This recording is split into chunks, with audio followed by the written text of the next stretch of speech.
Vigo by 5-2. Luis Garcia joins us to reflect on this here from Luis in a moment. But Craig, overall, like Real Madrid through 5-2 win, but really, there isn't much to be that optimistic about, is there? Had to work really hard. Had to work. A lot more worrying signs for Real Madrid than there is for Barcelona. Yes. Now, that can change quickly, and it did before the winter break, and we've seen how quickly it can. We saw how quickly it can change. But for Real Madrid, it's kind of the same problems, isn't it? Just a little dysfunctional, defensively making mistakes and making hard work of a lot of games. That being said, some great goals within the game from Endrick, from Mbappe. But they had to go to the well. They had to go to the substitutes, took some big hitters off, brought some fresh legs in. And in the end, I think Celta Vigo just got too tired. But a big win for them because it was absolutely needed after Saudi Arabia. But again, for the umpteenth time this season, not a brilliant performance. No, by far means it was not brilliant at all, Luis. Yes, and we mentioned before the game, this is a style of games that Real Madrid managed to win in the last part of the game when the ability, technique, quality of the player they got up front, even the players from the bench make a big impact in today's game.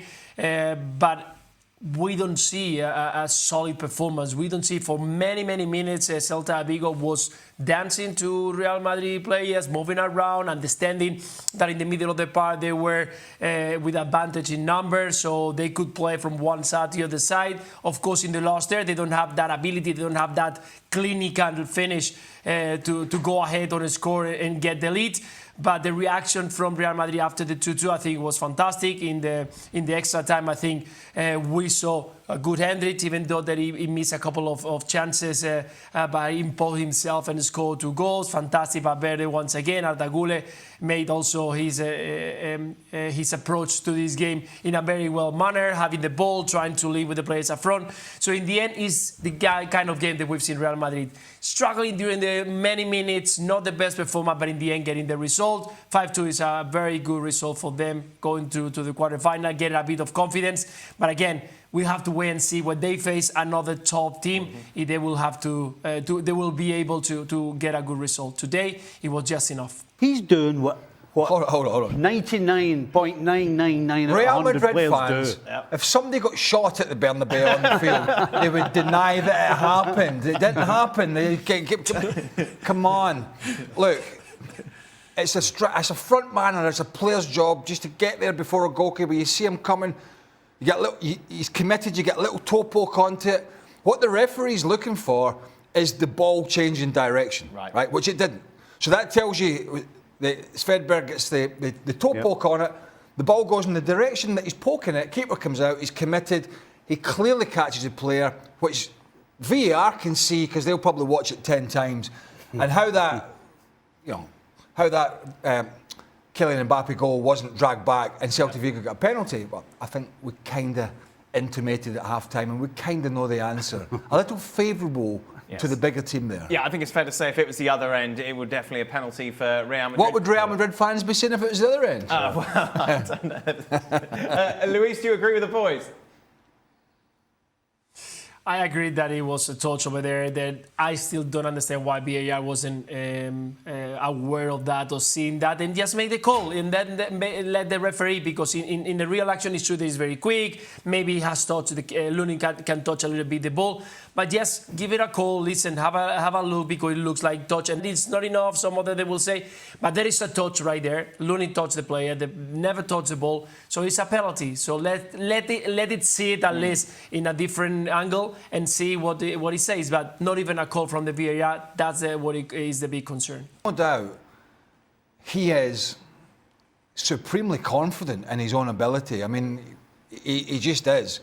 We've seen him in games where he's either played or he's came on, ignoring senior players and taking strikes at goal. So he's not shy. The big question is just how much game time is he going to get and how many minutes? And over the next 12 to 18 months, how that's going to affect his progress. Because it's hard to make progress when you're sitting on your backside watching others most of the time. Well, it is, but he also must have known when he came to the club that he was going to have to bide his time. I don't know. He had more. You feel like he had more minutes at the start of his season. Well, listen, every man and his dog knew that Mbappe was coming. Vinny's the up-and-coming superstar. Rodrigo pushed himself into a starting position as well. So he knew right from the get-go when he came, something remarkable was going to have to happen for him to be starting. So I guess at the end of the day, it's up to how he handles coming off the bench for a period of time, whether he loses his rag, whether he becomes unprofessional, doesn't look after himself properly, takes the huff. I mean, there's so many things that, because he looks like the type of guy who might take the huff. You know, you see him, what is he, 18 years old? Yeah.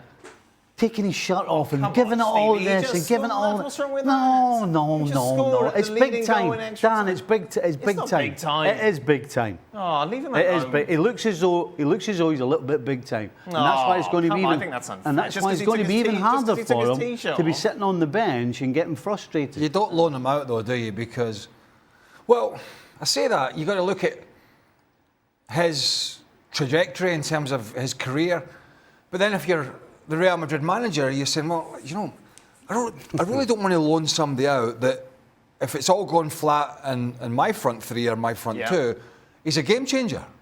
And I mean, players don't like to hear that, but he is a teenager. He is a squad player at this moment in time because there's superstars ahead of him. But he can change a game. Mm-hmm. There's absolutely no doubt about it. And he's got this supreme confidence. Difficult scenario. You're at this club, you want to play. Manager uses you now and again, predominantly off the bench. The best thing for him would be to be loaned out and to play and get game time, but he's kind of needed for that role, and that's a very difficult scenario for club and for the player.